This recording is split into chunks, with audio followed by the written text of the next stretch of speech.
New parents look forward to the day that they can bring their newborn home from the hospital. But for one New Jersey mother, that day has still not come for one of her triplets almost 10 months after being born. Correspondent Dawn Timoney shares the miracles that doctors are working for a very special little girl. It's been one of the hardest journeys that I've ever had to go through. Delivering triplets 12 weeks early, all teeny tiny, not able to leave the hospital for months and needing round-the-clock specialized care. It was really scary.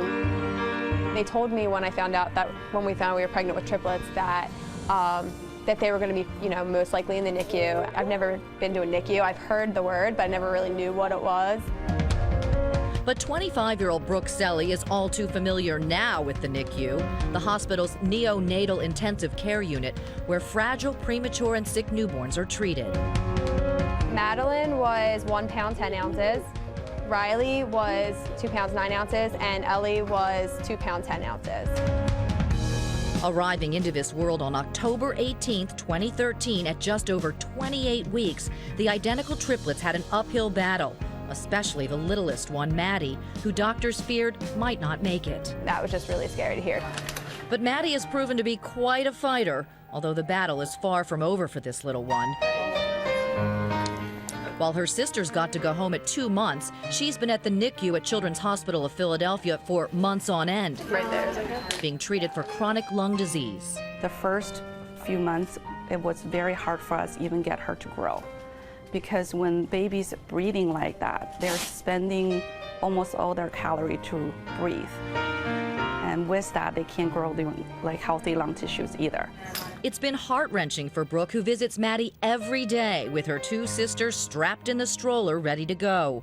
Her husband, Joe, is from England, where he's a captain in the British Royal Army.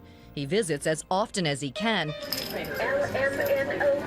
But Brooke has pretty much had to go it alone, spending hours at the hospital playing and caring for Maddie. I actually just started seeing her smile for the first time like 2 months ago. A major milestone for a little girl who's been through so much.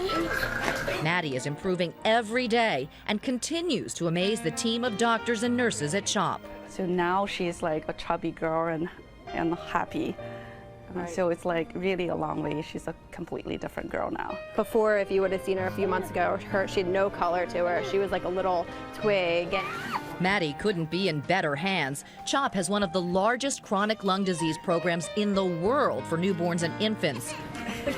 But even the top docs who are caring for her credit part of her progress to these 2, Ellie and Riley. It's such a good stimulation for Maddie, for the sisters to be here.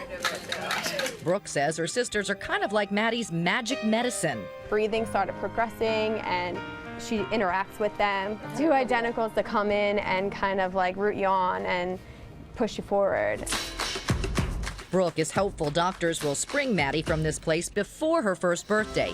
And every day she gets a little closer to going home. Just to see her change and the new baby that she's become. When you see babies doing well, that's the reward. When Brooke found out she was having triplets and that they would likely be preemies, she wanted to have the babies here in the States, so she's been living with her family in New Jersey. Now, though, the goal is to get little Maddie well enough so she can make the flight to London, so this young family can be reunited and start a life together in the UK. Dawn Timoney, Fox News.